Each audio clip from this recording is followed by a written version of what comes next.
تم نے 1 روپے 2 روپے 5 روپے کا نوٹ تو بڑھا دکھاؤں گا اور 80 نقلی نوٹ کا چرچا بھی سناؤں گا. 80 نوٹ وہ ہے جس کو حکومت چھپاتی اور چلاتی ہے. نقلی نوٹ وہ ہے جس کو دھوکہ دینے والے لوگ چوری سے چھپاتے اور چالو کرتے ہیں. نقلی نوٹ کا رنگ روپ تو اصلی ہی کی طرح ہوتا ہے مگر اس میں کچھ ایسا فرق رہ جاتا ہے جسے ہوشیار آدمی دیکھ کر پہچان لیتا ہے کہ فلاں نوٹ نقلی ہے. اور یہ پھر یہ مقابلہ نوٹ ہی میں نہیں بلکہ اور چیزوں میں چلتا ہے. دیکھو کہا جاتا ہے اصلی دودھ نقلی دودھ, اصلی تیل نقلی تیل وغیرہ. تو جس طرح دنیا کے سامانوں میں اصلی نقلی چیزیں ہوتی ہے یوں ہی دین و مذہب بھی 2 طرح کا ہوتا ہے. ایک اصلی دین اور دوسرا جعلی دین. جس دین کو خدا نے بھیجا وہ تو اصلی ہے اور اس کا نام اسلام ہے. جو انسان نے اپنے دماغ سے گھٹا کر تیار کیا وہ نقلی اور جعلی دین ہے. خود اللہ تبارک و تعالی قرآن مقدس میں فرماتا ہے کہ ان الدین عند اللہ اسلام, یعنی بے شک اللہ کا ماننا وہ دین صرف اسلام ہے. دوسری جگہ اللہ تبارک و تعالی فرماتا ہے ومن یبتغی غیر الاسلام دینا فلن یقبل منہ,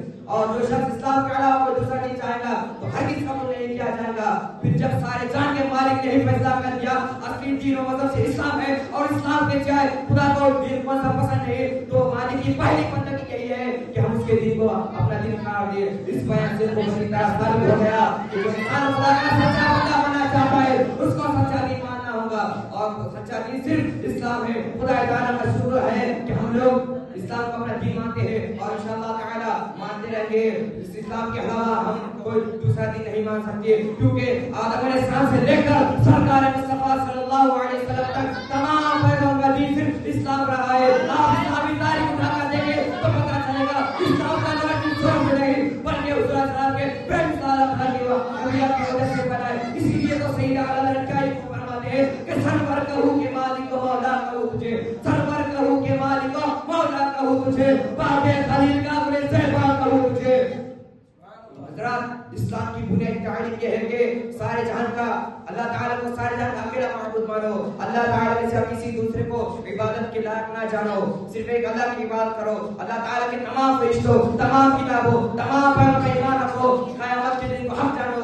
مرنے کے بعد دوبارہ زندہ کی جان پر یقین رکھو. سرکار مصطفیٰ صلی اللہ علیہ وسلم کو آخری پیغام مانو. محترم سامعین کرام, آج وہ کون سی برائی ہے جو اسلام معاشرے میں موجود نہیں. آپس کے اختلافات کے شکار ہم ہیں, عیاشی کا ہم بن چکے ہیں. قرآن نے کہا تو پھر روئل اللہ, اللہ کی طرف کرو, لیکن ہم نے اللہ اور رسول کے دربار کو چھوڑ کر دنیا کی حقیقت کی طرف دوڑنا شروع کر دیا, بے حیائی کی طرف دوڑنا شروع کر دیا, جو آوازی شراب نوشی کی طرف دوڑنا شروع کر دیا. اے مسلمان, آج ہم صرف نام کے مسلمان رہ گئے. گونگی ہو گئی صبح, آج کچھ کہتے کہتے, گونگی ہو گئی صبح, آج کچھ کہتے کہتے, ہچکچا گیا میں خود کو مسلمان کہتے کہتے. یہ بات نہیں کہ مجھ کو پر یقین نہیں, بس ہڑ گیا میں خود کو مسلمان کہتے کہتے. یوں تو سید بھی ہو, افغان بھی ہو, مرزا بھی ہو, یوں تو سید بھی ہو, افغان بھی ہو, مرزا بھی ہو, تم سبھی کچھ ہو, بتاؤ مسلمان بھی ہو. حضرات اپنے اپنے وقت میں ہر پیغمبر نے بنیادی باتوں کی تعلیم کی ہے. کسی پیغمبر نے باتوں میں ذرہ فرق نہیں پڑنے دیا. دنیا میں دین و مذہب کے نام پر ہزاروں لڑائیاں لڑی جا چکی ہے. آج بھی ایک مذہب کا انسان دوسرے مذہب کے انسان کے ساتھ بڑے سارے پیکار ہے, لیکن یہ سب باتیں موٹی سمجھ کے پیداوار ہے. سیدھی بات یہ ہے کہ خدا تعالیٰ کے سب بندوں کو اسلام قبول کرنا چاہیے.